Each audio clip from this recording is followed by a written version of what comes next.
Over the next few minutes, I'm going to help you work out how to answer questions about your kid's vulva and clitoris if they're asking you about it. And welcome back to Sitting in a Car. I'm Sarah Sproul and I sit in a car with you each week, answering a question to help you raise a confident and caring young person. That's it. Who respects themselves and the people around them. And this week we are specifically looking at vulvas and clitorises and how to answer questions about your kids' parts on their body. The parent who asked this question specifically said that her child asked this question and she didn't know what to say. So let's get going. I remember, I think it was probably 11. I got a torch for my birthday because, it was the 80s and we were missionaries and there wasn't a lot of stuff to get. I got a torch for my birthday and had this little circle mirror about this big. And I remember some nights going to bed, getting my torch and getting my mirror, head under the blankets and having a look at my vulva. Not that I knew it was called that at the time, but having a look. Because particularly during that age, my vulva was changing and I didn't know that it did that. So it was all very interesting. So point one about this conversation that you want to have with your kid about vulvas and clitorises, particularly clitorises. How would we answer a question that a child asks about any other part of their body that we weren't quite sure what to say? So for example, if a child asks us, what is their eye for, or how does their eye work, or anything to do with eye, what would we say if we didn't know? We would say, I'm not sure, but that's a great question because it's really helpful to know about the parts of our body and what they're used for and how they work. So I will find out and get back to you. So that's point one. If ever we don't know something, we say to our kid, love that question. You've got an amazing brain. Thanks for asking me. I'll find out for you because I'm not exactly sure. Point two.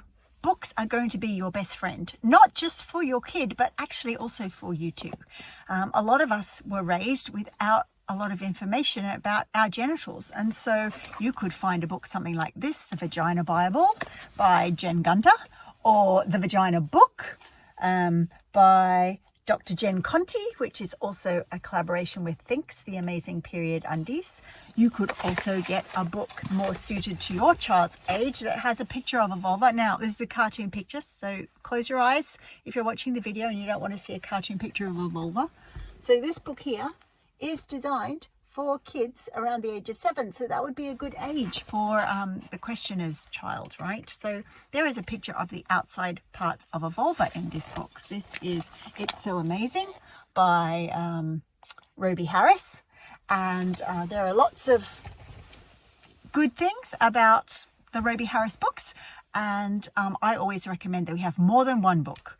We need a good few books about these parts of our kids because not every book covers everything super duper well. But that book has a really great picture of the outside of the vulva and what is not to like about that.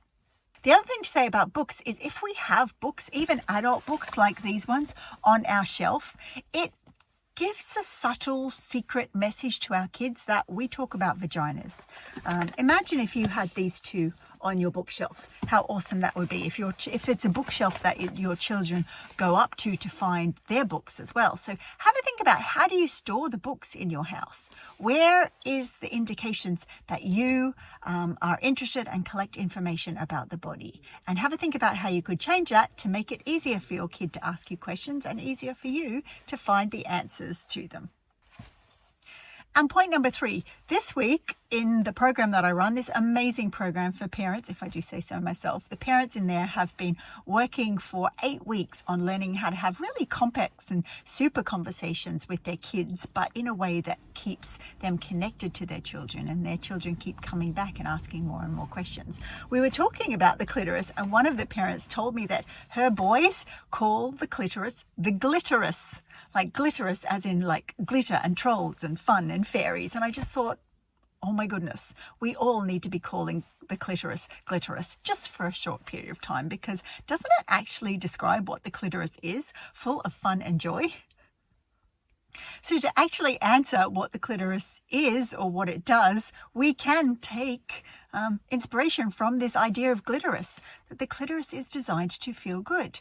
That's its primary function, pleasure. And how could it be possible to talk about that with our 7-year-old? We could say, well, you know what? There are lots of parts of our body that feel nicer than other parts. So for example, if I touch my lips like this with my finger, it feels really nice. Whereas if I touch maybe my wrist or my forearm or my shoulder, it sort of just feels like a bit like, oh, yeah, whatever. And one of the places where our body feels actually the most excitement and the most wonderful is around the area where the clitoris is. You could also say that the clitoris is sort of like our eye. You know how we have a part of our eye that we can see, which is the front part, but there are lots of parts behind that are needed to make the eye work. Well, the clitoris is the same thing. We can see a little bit of it at the top of our vulva, but there are lots of other parts inside our body that are important for the clitoris to help us feel good. The other thing you can say about the clitoris is it's a bit like the penis in the fact that it can swell up. Like the penis gets bigger, the clitoris also gets bigger. So when it feels good, the clitoris gets bigger and it makes our whole vulva look a bit more puffy or a bit larger. And that's its job, and that's normal, and that's okay. So let's recap the 3 points to help you talk to your kid about their vulva, or specifically their clitoris. Point 1, thank them for asking the question. Tell them they're awesome, and go and find out the information if you don't know it. And it's not your fault you don't know. Point 2, use lots of amazing resources, more than one book. Lots of books, put in places where our children can see where they are. And point 3, talk about the fact that the clitoris feels nice, and a little bit about what you can see and what you can't see of the clitoris, and why it's completely normal that it changes shape. If you want to be the first to join other parents just like you who want to stay connected with their kids, and that's the main thing, stay connected with their kids while also learning how to have conversations about sensitive and difficult stuff, then click the link somewhere around this video and you can give me your details so I can let you know when that's happening next. And that's Sitting in a Car for Another Week, where I've answered a question to help you raise your confident and caring young person who respects themselves and the people around them. Bye for now. Let's do it. V-U-L-V-A.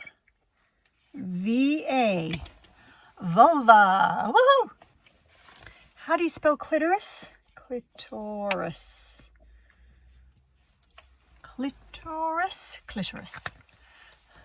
And welcome back to Sitting in a Car. Oops, nope. Oh, God damn it. God damn it, I've done it wrong again. Oh, no. That didn't feel right at all. Okay, and then what am I going to say? Have I done point 3? I'm going to have to stop and look. Menopause brain. No. Not right. I'm going to turn off and do that bit again. Okay, but that's okay because trying new things and getting a little bit wrong is how we learn everything. It's how we learn everything. Let's try again. Bye clitoris, bye vulva.